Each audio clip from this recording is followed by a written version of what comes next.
আসসালামু আলাইকুম ওরহমতুল্লাহ তাআলা ওয়া বারাকাতুহু ইন্নাল হামদুলিল্লাহ ওয়াসসালাতু ওয়াসসালামু আলা রাসূলিহিল আমিন ওয়া আলা আলিহি ওয়া সাহবিহি আজমাইন আম্মা বা'দ। দূরের এবং কাছে, দেশের এবং প্রবাসের যে যেখান থেকে আপনাদের প্রিয় অনুষ্ঠান শাহনশাহ জিয়াউল হক মাইজভান্ডারি ট্রাস্ট কর্তৃক আয়োজিত পবিত্র রমজান মুবারকের বিশেষ অনুষ্ঠান আলোকধারা দেখছেন, সকলকে জানাচ্ছি আন্তরিক শুভেচ্ছা এবং মোবারকবাদ। আশা করছি সবাই রোজা আছেন এবং সবাই ভালো আছেন, সুস্বাস্থ্যে আছেন। দর্শক, আমরা আজকে আলোচনা শুরুর আগে আজকের আমাদের অতিথি যিনি রয়েছেন তার সাথে পরিচয় করিয়ে দিয়ে চলুন। মাদ্রাসায়ে গাউসুল আজম মাইজভান্ডারি ফটিকছড়ি চট্টগ্রামের সম্মানিত আরবি প্রভাষক মাওলানা মুজিবুল হক। আসসালামু আলাইকুম রহমতুল্লাহি ওয়া বারাকাতুহু। ওয়ালাইকুম আসসালাম রহমতুল্লাহ বারাকাতু। মোহতারাম, চলুন আমরা আমাদের আজকের আলোচ্য বিষয় যা রয়েছে, যেটি নিয়ে আমরা আজকে আলোচনা করতে যাব, সেই বিষয়টি আমরা আমাদের দর্শকদের সাথে একসাথে স্ক্রিনে দেখে আসি। রমজানে প্রতিবেশীর হক আদায়। ইসলামী দৃষ্টিতে প্রতিবেশী হল পরিবারেরই একটি অংশ। রমজানে পবিত্রতা পূর্ণতা পায় না যদি ঘরের পাশে কেউ অভুক্ত থাকে। রাসূল পাক সাল্লাল্লাহু আলাইহি ওয়াসাল্লামের শিক্ষায় প্রতিবেশীর অধিকারের উপর যে গুরুত্ব দেওয়া হয়েছে তা তাসাউফ চর্চারও এক অবিচ্ছেদ্য অংশ। ইফতারের সামান্য খাবার যখন প্রতিবেশীর থালায় পৌঁছে যায় তখন সেখানে বারাকাহ বা বরকত নেমে আসে। রমজানে গীবত ও বিবাদ পরিহার করে প্রতিবেশীর প্রতি সদাচরণ করা আমাদের আত্মার পরিশুদ্ধির জন্য অপরিহার্য। হিংসা আর বিদ্বেষের দেয়াল ভেঙে যখন আমরা একে অন্যের দুঃখে সমব্যথী হই তখনই রুহানি শান্তি অর্জিত হয়। প্রতিবেশীর সেবা করা মানেই হল আল্লাহর সন্তুষ্টির পথে এক কদম এগিয়ে যাওয়া। জি মোহতারাম, আমরা পেয়ে গিয়েছি আজকের আমাদের যে বিষয়, তা হচ্ছে রমজানে প্রতিবেশীর হক আদায়। অত্যন্ত গুরুত্বপূর্ণ একটি বিষয়, যেটির ব্যাপারে আমরা অত্যন্ত গাফেল থাকি এবং যেই বিষয়টাতে আমরা অনেক সময়ই ইচ্ছা করেও অবহেলা করে থাকি, তা হচ্ছে প্রতিবেশীর হক আদায়। রমজান মাসে প্রতিবেশীর এই যে হক আদায় করা, প্রতিবেশীর হকটা কেন গুরুত্ব আল্লাহ রাব্বুল আলামিন ইসলামে বিভিন্ন সময় দিয়েছেন? আউযু বিল্লাহি মিনাশ শাইতানির রাজিম। বিসমিল্লাহির রহমানির রহিম। আপনি একটি গুরুত্বপূর্ণ বিষয় তুলে ধরেছেন, সেটা হচ্ছে প্রথমত আমরা দেখব যে প্রতিবেশীর হক সম্পর্কে আল্লাহ সুবহানাহু ওয়া তাআলা কোরআনে কারিমে কি বলেছেন। আল্লাহ পাক রব্বুল আলামিন কোরআন পাকের মধ্যে ওয়াল জারিল কোরবা ওয়াল জারিল জুনুব এই একটা শব্দ দিয়ে উল্লেখ করে এটাই বলছেন যে প্রতিবেশী, নিকটবর্তী প্রতিবেশী আর দূরবর্তী প্রতিবেশী সম্পর্কে। এবং নবী করিম সাল্লাল্লাহু আলাইহি সাল্লাম ইরশাদ করেন, মান কানা ইউমিনু বিল্লাহি ওয়াল ইয়াউমিল আখির ওয়া লা ইউজি জারা। অর্থাৎ যে ব্যক্তি আল্লাহর প্রতি ঈমান আনবে, পরকালের প্রতি ঈমান আনবে, ওই ব্যক্তি কখনো কোনো প্রতিবেশীকে কষ্ট দিতে পারে না। ঠিক একইভাবে আমরা দেখি যে মাহে রমজানে আমরা একটি সময় খেয়াল করি যে আমাদের যে প্রতিবেশী যেটা থাকবে তার প্রথমত রমজান মাসের, যেহেতু আপনি উল্লেখ করে বলছেন, প্রথমত এই রমজান মাসের দুটো দিক সবচেয়ে গুরুত্বপূর্ণ। এক নম্বর হচ্ছে ইফতারের যে বিষয়টা, আর একটা হচ্ছে সাহারির বিষয়টা। এই দুইটা বিষয় আমাদের যারা প্রতিবেশী আছে, আসলে আমি যখন ইফতার করতে বসবো তখন আমাকে একটা খেয়াল রাখতে হবে যে আসলে আমার যে প্রতিবেশী ভাই আছেন, বোন আছেন, প্রতিবেশী ঘর আছেন, আসলে তারা ইফতার করতে পারছে কিনা। দুই নম্বর যে বিষয়, তাদের যে সাহারির যে ব্যবস্থা, তাদের যে চাল ডাল ব্যবস্থা আছে কিনা। আমরা অনেক সময় দেখি যে আমাদের পাশের প্রতিবেশী কি খাবার খাচ্ছে বা কি পরিমাণ ইফতার করছে এটা আমরা অবগত নই। অনেক সময় আমাদের খাবার আইটেমের মধ্যে ছোলা, খেজুর, বেগুনি অসংখ্য খাবার থাকে, কিন্তু রাসূল আকরাম সাল্লাল্লাহু আলাইহি ওয়াসাল্লামের হাদিসের বরাত অনুযায়ী এবং কোরআন হাদিসের মাধ্যমে আমরা এটাই জানতে পারি একজন প্রতিবেশীর সাথে আমরা কিভাবে আচরণ করতে হবে এবং তার রমজান মাসে তার ইফতার এবং সাহরির ক্ষেত্রে কিভাবে সহযোগিতা করতে হবে। আমরা অনেক সময় দেখি যে আমাদের একজন প্রতিবেশীকে আমরা সহযোগিতা করি কখন সদকায়ে ফিতর আসবে, কখন জাকাত দিতে হবে, কিন্তু এই সদকাতুল ফিতর এবং জাকাত দেওয়ার আগে তার তো বড় সমস্যা হয় যে রমজান মাসে, এবং এই রমজান মাসে আসলে তার ইফতার এবং সেহরির ব্যবস্থা আছে কিনা, এবং এই সমস্ত সামগ্রীগুলো তাদেরকে প্রদান করা উচিত। এবং এটার মাধ্যমে এটাই সর্বপ্রথম উচিত যে আমার রাসূল আকরাম সাল্লাল্লাহু আলাইহি ওয়াসাল্লাম যখন কোনো কিছু খাবার রান্না করার জন্য নির্দেশ দিতেন, সেক্ষেত্রে তাদের খাবারের যে ঝুল যেটা আছে সেটা বৃদ্ধি করার জন্য বলেছেন, এই জন্য যাতে এই খাবার থেকে কিছু জিনিস আমাদের প্রতিবেশীকে দেওয়া হয়। তো এই জন্য আমরা রসুল পাকের এই হাদিস এবং বরাত অনুযায়ী আমাদেরকে জাকাতের যে বিষয়গুলো আছে, সাদকাতুল যে ফিতরের ব্যবস্থাগুলো আছে, সেই ক্ষেত্রে আমাদের খেয়াল রাখতে হবে আমি একজন মানুষকে, কোনো মানুষকে জাকাত দেওয়ার আগে আমার নিজ ঘরের যে প্রতিবেশী, এলাকার যে প্রতিবেশী আছে, সেই প্রতিবেশীর কাছে কোনো জাকাত নেওয়ার কেউ আছে কি না, এটা আমাদের খেয়াল রাখতে হবে। এই জন্য আমাদেরকে মাহে রমজানে সবচেয়ে আমরা যেটা দেখি যে, এবং প্রতিবেশীর শুধুমাত্র এবং এটা কিন্তু একটা বড় একটা ব্যাপক শব্দ, এবং এই প্রতিবেশীর মধ্যে হতে মুসলিম অমুসলিম থাকতে পারে, এবং এটার নিকট আত্মীয় থাকতে, যারা যে কুরবা যেটা আছে সেটাও কিন্তু থাকতে পারে। এই জন্য আমাদেরকে সব কিছু খেয়াল রেখে একজন মানুষকে প্রতিবেশীর আওতাধীন হিসেবে রসুল পাকের হাদিস অনুযায়ী যতটুকু সাপোর্ট তাকে দেওয়া দরকার, সে সাপোর্টগুলো আমাদেরকে দেওয়া উচিত। বিশেষ করে মাহে রমজানে তাদের এই সামগ্রীগুলো তাদেরকে কেনাকাটা করে দেওয়া উচিত। এবং আপনারা জানেন যে একজন প্রতিবেশীর এমনও সন্তানও থাকে যাদের হয়তো নতুন কাপড় কেনার বা ঈদের কাপড় চোপড় কেনার তাদের এই ব্যবস্থা কিন্তু থাকে না। এই জন্য আমাদের উচিত ওই মাহে রমজানের শেষের দিকে তাদের ঈদ উল ফিতর আদায় করার জন্য, ঈদের এই আনন্দময় দিনটাকে উপভোগ করার জন্য আমাদের প্রতিবেশী যারা আছেন, তাদের যে ছেলে সন্তান মেয়ে সন্তান যারা আছে, তাদের জন্য আসলে এই ঈদের আয়োজনের যত যা কিছু দেওয়া দরকার সেগুলো ব্যবস্থা করা।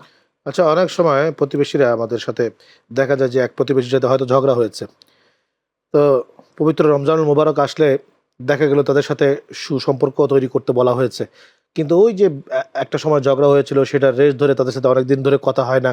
সেক্ষেত্রে আমাদের প্রতিবেশীদের সাথে এই ঈদ পার্বণগুলোতে কেমনভাবে তাদের সাথে আচরণ হওয়া উচিত? দেখুন, আমরা যখন একটা বাসা বাড়িতে থাকে, আমাদের পাশের যে ভাড়াটিয়া থাকে বা আমাদের বিল্ডিংয়ের থাকে বা আশেপাশে আমাদের কলিগও থাকতে পারে, সবাই কিন্তু প্রতিবেশী অন্তর্ভুক্ত। আপনি যেটা বললেন, অবশ্যই আমরা চলার ক্ষেত্রে আমাদের কাজকর্মের ক্ষেত্রে অনেক সময় ভুল বুঝাবুঝি হয়ে থাকে। এক্ষেত্রে রসুল পাকের একটা হাদিসের কথা মনে পড়ে যায়। রসুল আকরাম সাল্লাল্লাহু আলাইহি সাল্লামকে একজন সাহাবী জিজ্ঞেস করলেন, ইয়া রাসূলুল্লাহ, ইয়া হাবিবাল্লাহ, আমি ভালো কাজের উপর আছি নাকি আমি মন্দ কাজের উপর আছি? এটা একটা জাস্টিফাই করার জন্য রসুল পাককে বলা হলো। তখন রসুল আকরাম সাল্লাল্লাহু আলাইহি সাল্লাম বলছেন যে তুমি ভালো ব্যক্তি হিসেবে বিবেচিত হবে নাকি খারাপ ব্যক্তি হিসেবে বিবেচিত হবে, এটার আদালত হচ্ছে তোমার প্রতিবেশী। তোমার প্রতিবেশীকে তুমি জিজ্ঞেস করো যে আসলে তোমার আচার আচরণ, সে কোনো কথার মাধ্যমে হোক, সেটা আচার আচরণ ব্যবহারের মাধ্যমে, হাতের মাধ্যমে কোনো ব্যথা পেয়েছি কিনা। ওই প্রতিবেশী যদি তোমাকে একটা সার্টিফিকেট দেয়, না এই মানুষটা অত্যন্ত ভালো, সে কখনো খারাপ আচরণ করেনি, তাহলে ওই আদালতের দৃষ্টিকোণ থেকে ওই প্রতিবেশীর যে একটা মতামত দেওয়া হয়, এটা হচ্ছে একটা ভালো মতামত। এবং আপনি যেটা বললেন, মাহে রমজান তো অনেক মুখ্যম সময় আছে, অনেকগুলো গুরুত্বপূর্ণ মাধ্যম আছে, যেগুলো হচ্ছে যেমন আমরা ইফতারের যেই আয়োজন করে থাকি, আমি চাইলে বাসার মধ্যে হোক, যেটার মধ্যে হোক, আমাদের প্রতিবেশী সবাই আমরা একসাথে ইফতার করতে পারি, এবং সাহারির যে ব্যবস্থাটা আছে সেটা আমরা আয়োজন করতে পারি। পাশাপাশি আমরা তারাবির নামাজ আদায় করে থাকি। দেখেন, এই তারাবির নামাজ 5 ওয়াক্ত নামাজের মাধ্যমে আমাদের এই সমাজে, পাড়া মহল্লায় একটা খুশির আমেজ এবং এবাদত একটা সুঘ্রাণ কিন্তু ছড়িয়ে পড়ে।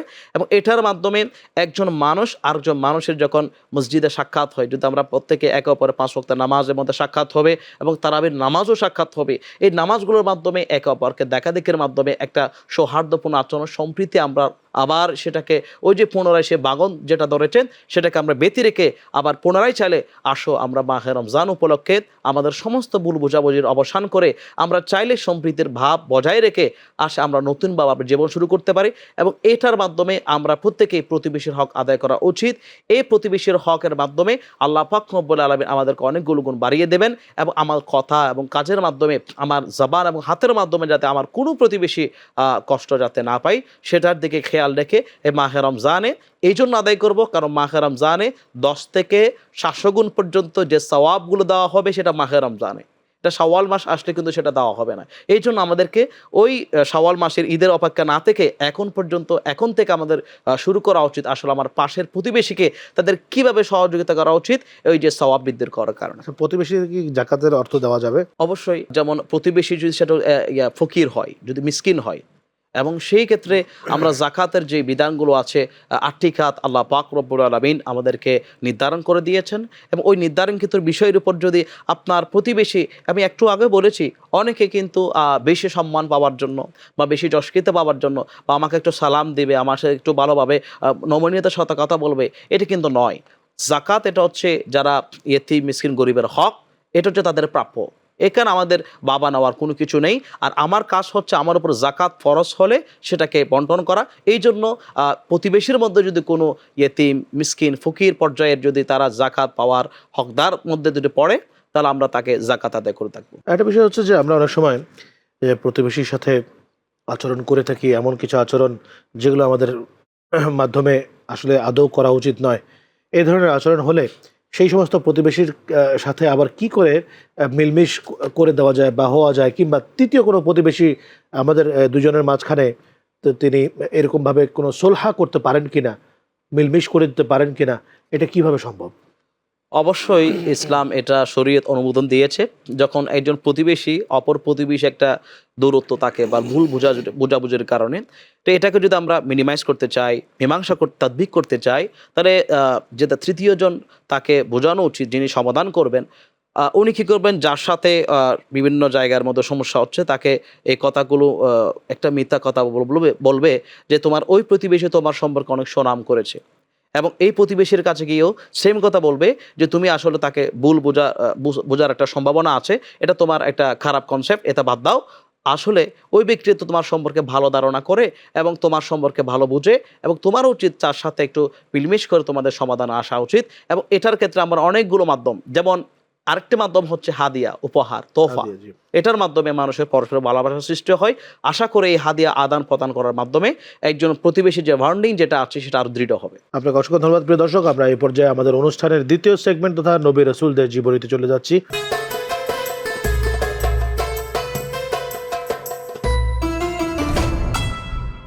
নবী রাসূলদের জীবনীতে আমি আপনার কাছে আজকে হযরতে যুলকিফল আলাইহিস সালাম তার সম্পর্কে জানতে চাইব। হযরতে যুলকিফল আলাইহিস সালাম একজন নবী, এবং আমরা দেখিতে চার নাম হচ্ছে বিশর। কারো কারো মতে তিনি হযরতে আইয়ুব আলাইহিস সালামের সন্তান ছিলেন। আবার আরেকটি মত আমরা দেখতে পাই, এটা হচ্ছে হযরতে ইউসা আলাইহিস সালামের চাচাতো ভাই। আমরা দেখি যে যুলকিফল এটা নামকরণে অনেকগুলো কারণ থাকতে পারে। ওলামায়ে কেরাম, মুহাক্কিক ওলামায়ে কেরাম যারা আছেন তারা এটা গবেষণা করে এটাই পেলাম, সেটা হচ্ছে ওনাকে যুলকিফল এই জন্য বলা হয় যেহেতু উনি তৎকালীন আম্বিয়া আলাইহিস সালামের আমলে উনি দ্বিগুণ আমল করতেন। দ্বিগুণ আমল করার কারণে আল্লাহ পাক রব্বুল আলামিন ওনাকে দ্বিগুণ জাযা দান করতেন, দ্বিগুণ সওয়াব দান করতেন, এই জন্য ওনাকে যুলকিফল বলা হয়।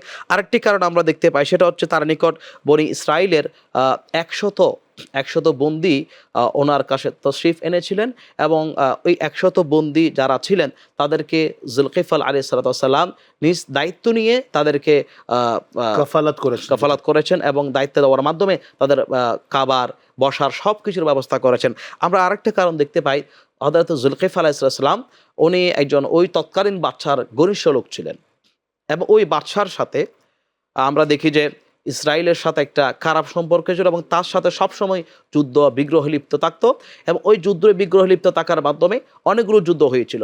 কিন্তু এই যুদ্ধ করতে করতে হঠাৎ একদিন ওই বাদশাহ যার সাথে যুলকিফল আলাইহিস সালামের ঘনিষ্ঠ সম্পর্ক ছিল, ওই বাদশার সৈনিক যারা ছিলেন তারা তাদেরকে পরাজিত করে, এবং অনেককে হত্যা করার পরে 100 জন বন্দীদেরকে যখন নিয়ে আসা হয় তার দরবারে, এবং তাদেরকে হত্যা করার সিদ্ধান্ত দেওয়া হয়, তখন যুলকিফল আলাইহিস সালাম আর দেরি করলেন না, বাদশাকে বললেন আমি একটা অনুরোধ রাখতে চাই, সেটা হচ্ছে আপনি তাদেরকে এখন হত্যা করবেন না, তাদের বিষয়টা আমার উপর ছেড়ে দিন, আমি আগামীকাল আপনার দরবার নিয়ে আসবো। অথচ ওই 100 জন বন্দী যাদেরকে আনা হয়েছে তারা নেককার বুজুর্গ আলেম ছিলেন।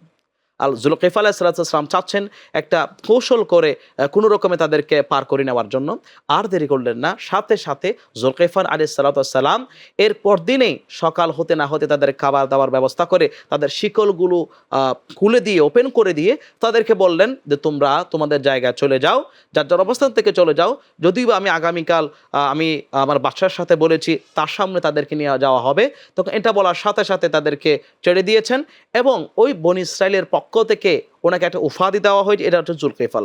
এরপর আমরা আরেকটি কারণ আমরা দেখতে পাই, সেটা হচ্ছে আমরা জানি যুলকিফলের আরেকটি ব্যাখ্যা হচ্ছে বাদশার ঘনিষ্ঠ সম্পর্কের কারণে উনি গরিব, ইয়েতিম, বিধবাদের আশ্রয় দিতেন, এবং যারা গরিব ইয়েতিমদেরকে খুঁজে খুঁজে নিতেন, খুঁজে নেওয়ার মাধ্যমে তাদেরকে খাবারের ব্যবস্থা করতেন, তাদেরকে লালন পালনের ব্যবস্থা করতেন, বিশেষ করে বিধবা যারা ছিলেন তাদেরকে খাবারের ব্যবস্থা করতেন, তাদের একটা স্বাবলম্বী করার জন্য একটা দায়িত্ব নিতেন। এই জন্য ওনাকে জুলকিফল বলা হয়। এভাবে আমরা নবী আল ইয়াসা যখন বয়সবৃদ্ধ হয়ে গেলেন, একেবারে বয়স হয়ে গেলেন, উনি যাচ্ছেন আমার জায়গায় রিপ্রেজেন্টেটিভ হিসেবে একজন প্রতিনিধি রাখা প্রয়োজন। অনেকগুলো চিন্তা করলেন, তার অনুসারীদের মধ্যে, সৈনিকদের মধ্যে সবাইকে বললেন যে আমি তোমাদের মধ্যে এমন কেউ কি আছো যে এ দায়িত্ব পালন করতে পারবে? তখন তিনি বললেন আমি 3টা শর্ত দিলাম তোমাদেরকে, এই 3টা শর্ত যে পালন করবার অঙ্গীকারবদ্ধ করবে আমি তাকে আমার প্রতিনিধিত্ব করতে। তার মধ্যে উনি একটা বললেন যে প্রতিদিন দিনের বেলায় রোজা রাখতে হবে, আর আরেকটি উনি শর্ত দিয়েছে সেটা হচ্ছে সবসময় নিশিরাতে নামাজ আদায় করতে হবে। আরেকটি শর্ত উনি দেওয়া আছেন সেটা হচ্ছে একেবারে ঠান্ডা মাথায় কোন একটা বিচার সমাধান করতে হবে, সালিশের সমাধান করতে হবে, এবং কোনো বাবাকে রাগ করা যাবে না। এরপরে সবাইকে মজলিসে সবাইকে ডাকলেন, ডাকার পরে একজন হাত উঠলেন, জুলকিফল আলাইহিস সালাম হাত উঠালেন। তখন ওই ইউসা যিনি, তিনি বললেন আমি তোমাকেই দায়িত্ব প্রদান করতে পারবো না। আবার যখন সবাইকে ডাকার মজলিসের মধ্যে আবার আহ্বান করা হলো, উনি দাঁড়িয়ে বললেন যে আমি পারবো।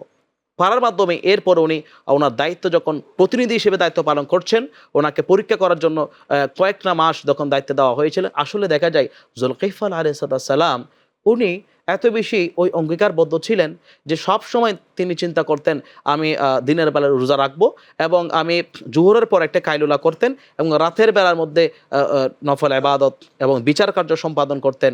এটার মাধ্যমে ওনার জীবন কাটিয়েছে। কিন্তু ইবলিস এটা সহ্য করতে পারেন না। ইবলিস বলছে আমি যে কোনো উপায়ে হলো তার অঙ্গীকারকে ভঙ্গ করার চেষ্টা করব। অনেকভাবে নানা ডিস্টার্ব করার মাধ্যমে একদিন ইবলিসকে উনি ধরে ফেললে বললেন যে তুমি হচ্ছে ইবলিস। তখন সে ধরাশায়ী হওয়ার পরে ইবলিস বললেন হ্যাঁ, আপনার জুলকিফল, আপনার ব্যাপারে কোরআন পাকের মধ্যে ওয়াজকুর ইসমাঈল ওয়াল ইয়াসা ওয়াইজাল কিফলি ওয়াকুল্লু মিনাল আখিয়ার, এটা কোরআন পাকের মধ্যে এসেছে। এবং ওনার ওফাত, জুলকিফল উনি সিরিয়ার বাসী জীবনযাপন করছিলেন, এবং উনি 75 বছর বয়সে ইন্তেকাল করেছেন, এবং তার একজন উত্তরসূরি আবদানকে রেখে তার ওসিয়ত করে যান যে আমার পরবর্তীতে তুমি সব কিছু দেখভাল করবা। এভাবে ওনার জীবনটা কাটিয়েছিল। সুবহানাল্লাহ। আপনাকে অসংখ্য ধন্যবাদ হযরত জুলকিফল আলাইহিস সালামের জীবনীটাকে তুলে ধরবার জন্য। প্রিয় দর্শক, আমরা এ পর্যায়ে আমাদের অনুষ্ঠানের তৃতীয় সেগমেন্ট তথা রমজান জিজ্ঞাসায় চলে যাচ্ছি।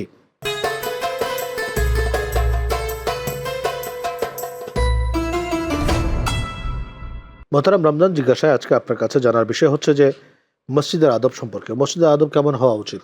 মসজিদ হচ্ছে আল্লাহর ঘর, এবং এটি যেখানে মানুষ আল্লাহর আসমানি রহমতের পাওয়ার আশায় বসে থাকেন এবং ওখানে যান। সেই মসজিদ হচ্ছে সমস্ত কিছুর আমরা সমাধান করে থাকি। এবং এটা আপনি জানেন যে একসময় এটাই মসজিদে ইবাদত করার মতো বা অন্য কোনো যে কোনো জায়গায় মসজিদ করার মতো অ্যাপ্রুভেল ছিল না।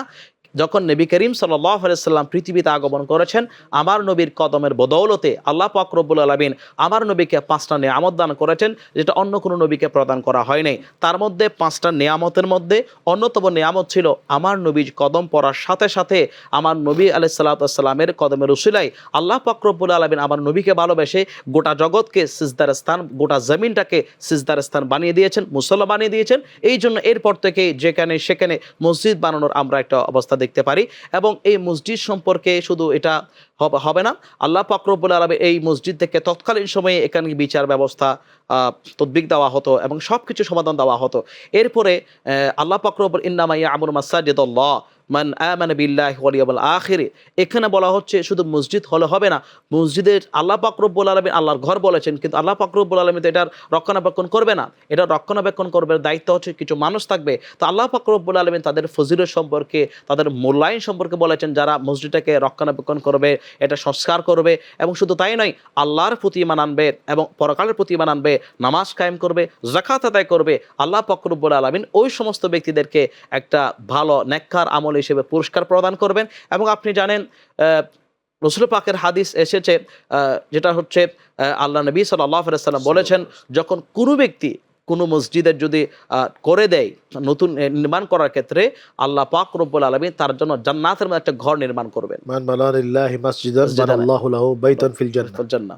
এবং এরভাবে আমরা দেখি যে এই মসজিদ নির্মাণ করার ক্ষেত্রে আমরা অনেকগুলো আমরা বিষয় দেখতে পাই। তার মধ্যে আমরা যেটা সবচেয়ে খেয়াল রাখা উচিত সেটা হচ্ছে মসজিদের আদব। আমরা বর্তমান সময়ে দেখি মসজিদে মুসল্লি যখন প্রবেশ করে অনেক উচ্চ আওয়াজে কথা বলে। রসুল আকরাম সাল্লাল্লাহু আলাইহি ওয়াসাল্লাম হাদিসে পাকের মধ্যে এসেছে যে মসজিদে এমন উচ্চ কণ্ঠ আওয়াজ করা যাবে না, দুনিয়াবে কোনো আওয়াজ কথা বলা যাবে না, এবং তার কণ্ঠ নিচু রাখতে হবে। এবং এটা কোনো মসজিদ ব্যক্তিকেন্দ্রিক বা কোনো সমাজকেন্দ্রিক, কোনো রাষ্ট্রকেন্দ্রিক হতে পারবে না। মসজিদ সম্পূর্ণ কোরআন এবং হাদিসের আলোকে রসুল আকরাম সাল্লাল্লাহু আলাইহি ওয়াসাল্লামের এবং আল্লাহর নীতি নির্দেশনায় ইমাম খতিব যিনি থাকবেন তিনি আলোচনা করবেন। এবং এই মসজিদে আসার সময় যেটা আমরা খেয়াল করি, কোনো কষ্টদায়ক বস্তু যদি কেউ, এবং রসুল পাকের হাদিস এটাও আছে, যদি কেউ মসজিদ থেকে কষ্টদায়ক বস্তু সরিয়ে ফেলে আল্লাহ পাক রব্বুল আলামিন তার জন্য গড় নির্মাণ করবেন। এর পাশাপাশি আমরা মসজিদে আরেকটি আদব আমরা দেখতে পাই, মসজিদে যাওয়ার সময় প্রত্যেকটা বান্দার উচিত পরিষ্কার পরিচ্ছন্ন হওয়া। এবং আমরা কোনো ধরনের, আমরা রসুল পাক এটাও বলেছেন যদি কেউ পেঁয়াজ আহরণ করে এটা খাবার খেয়ে যখন মসজিদে প্রবেশ করে, এটা দুর্গন্ধ যখন ছড়িয়ে পড়ে তখন পাশের মুসল্লির কষ্ট হয়ে যায়। এই জন্য আমাদেরকে সবসময় নিজের জবানটাকে পরিষ্কার রাখা উচিত, পরিষ্কার পরিচ্ছন্নের মাধ্যমে। কোনো মাদকাসক্তি এবং এমন কোনো দুর্গন্ধযুক্ত খাবার খাওয়া উচিত নয় নামাজের আগে, যেটার মাধ্যমে মুসল্লিদের কষ্ট হয় এবং নামাজের ব্যাঘাত ঘটে যায়। এই জন্য আমাদের মসজিদের আসা এবং যাওয়ার ক্ষেত্রে এই আদবগুলো রক্ষা করা উচিত। আপনি অত্যন্ত সুন্দর করে বলছেন মসজিদের আদব সম্পর্কে। আরেকটা জিনিস বলবেন, তা হচ্ছে যে মসজিদে কি কি কাজ নিষিদ্ধ? আমরা অনেক সময় দেখি যে 1 নম্বর কাজের মধ্যে অনেক মসজিদের দায়িত্বশীল যারা আছেন, মনে করেন যে আমি মসজিদের দায়িত্বশীল ব্যক্তি, সভাপতি, সেক্রেটারি, গুরুত্বপূর্ণ জায়গার মধ্যে আছেন, তারা যেভাবে কমান্ড করে, এটা মুয়াজ্জিন হোক বা ইমাম সাহেব হোক বা খতিব সাহেব হোক বা কোনো মুসল্লি হোক, এটা আসলে উচিত নয়। আপনি মসজিদের দায়িত্ব পেয়েছেন, এটা মানে এই নয় সব কিছু আপনাকে দায়িত্ব দেওয়া হয়েছে। আপনার উচিত হবে এই সেক্ষেত্রে মানুষের সাথে সুন্দর আচরণ করা, এমনভাবে সহানুভূতির সাথে আচরণ করা যে আচরণগুলো করার মাধ্যমে, এই জন্য মসজিদে নিজের ঘর হিসেবে ভেবে কোনো মানুষের সাথে খারাপ ব্যবহার করা, সীমালঙ্ঘন কোনো কাজকর্ম করা, কোনো মানুষকে গালমন্দ করা, ফাহিশা কথা বলা এবং এখানে ঝগড়া বিবাদের মতো সেই পরিস্থিতি তৈরি করা, ওইরকম কাজ আসলে করা উচিত নয়। এটা সম্পূর্ণরূপে নিষিদ্ধ। একটা বিষয় হচ্ছে যে মসজিদে আমরা অনেক সময় যাই, কিন্তু সেখানে মসজিদের যারা ইমাম সাহেব আছেন, মুয়াজ্জিন সাহেব আছেন, তাদের কিছু কিছু আচরণ এমন আছে যে আচরণগুলো দেখলে নিজের কাছে মনে হচ্ছে যে এই আচরণগুলো করা উচিত নয়। তাদেরকে কি কোনো মুসল্লি তারা কি ইমাম সাহেব বা মুয়াজ্জিন সাহেবদেরকে শুধরাতে পারবে কিনা? দেখুন, এই জায়গায় অনেক ইমাম সাহেব বা মুয়াজ্জিন সাহেব আমরা দেখি যে যারা নিজেদের জ্ঞানের কমতি থাকার কারণে, মাসালা কমতি থাকার ব্যক্তি ধরে রাখতে পারে না, এবং মুসল্লিদের সাথে ডিলিং পারপাস যেটা করতে হয় সেটা কিন্তু ওনারা করতে পারে না। সেক্ষেত্রে যারা বিজ্ঞ ওলামায়ে কেরাম যারা আছেন তাদের চোখে পড়লে, এবং হ্যাঁ, মুসল্লিদের মধ্যে যদি কোনো আলেম থাকে, মুসল্লিদের মধ্যে কোনো সম্মানী ব্যক্তি আলেম যে অনেক কিছু বিষয় জ্ঞান অর্জন করতে পারে, তাকে এক পাশে ডেকে আপনার বিষয়গুলোকে সুন্দর করে গুছিয়ে তাকে বলা, দৃষ্টিকটু এই বিষয়গুলো আপনি একটু পরিবর্তন করলে ইনশাআল্লাহ মুসল্লিরা আপনার প্রতি এবং আপনার আমলের প্রতি আরও বেশি উদ্বুদ্ধ হবে। আশা করে এই বিষয়টা খেয়াল রাখা উচিত। আপনাকে অসংখ্য ধন্যবাদ। প্রিয় দর্শক, আমরা চলুন আমাদের আজকের অনুষ্ঠানের এ পর্যায়ে আমাদের বিশেষ সেগমেন্ট, সবচাইতে চমকপ্রদ সেগমেন্ট, আপনাদের প্রশ্ন নিয়ে তৈরি করা সেগমেন্ট রুহের আয়নায় চলে যাচ্ছি।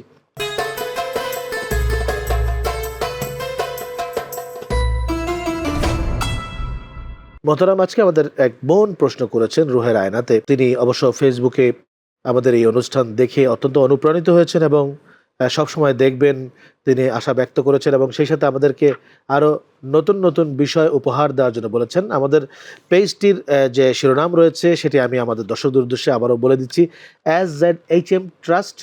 এই নামটি লিখবেন, শাহনশাহ জিয়াউল হক মাঝভান্ডারি ট্রাস্ট। এটি লিখে সার্চ দিলেই আমাদের ফেসবুক পেজ চলে আসবে, আমাদের ওয়েব পেজ চলে আসবে এবং আমাদের ইউটিউব চ্যানেল আপনারা পেয়ে যাবেন। তো বোন আমাদের কাছে যেটি প্রশ্ন করেছেন যে রমজানের শেষে আমাদের চরিত্রে সবর অর্থাৎ ধৈর্য এবং শুকর অর্থাৎ কৃতজ্ঞতা, এই যে দুটো ডানা, এই দুটো ডানার সংযোগ আমরা রমজান পরবর্তী সময়ে কিভাবে ঘটাবো? বোন, আপনাকে ধন্যবাদ গুরুত্বপূর্ণ প্রশ্ন করার জন্য। আমরা জানি রমজান মাসে রোজার আরেকটি ইমাম গাজ্জালী রাহমাতুল্লাহ বলেছেন সবর, এবং এই সবরের মাধ্যমে, রোজা রাখার মাধ্যমে কয়েকটা বিষয় আমরা হাল অনুষ্ঠিত হয়। একটা হচ্ছে আতকা, আল্লাহর ভয়, আর 2 নম্বর হচ্ছে তাকাদ্দুস, অন্তরে পবিত্রতা, আর 3 নম্বর হচ্ছে শুকরিয়া, সন্তোষ আল্লাহ পাকের। এই 3টা হাল যার ওপর সৃষ্টি হবে, ওই ব্যক্তি আজীবন এ মাহে রমজানের রোজার আদর্শ লালন করতে পারবে, ধারণ করতে পারবে, এবং এই ধৈর্যশীল আল্লাহ পাক রব্বুল আলামিন তাকে অসংখ্য নিয়ামত দান করবেন।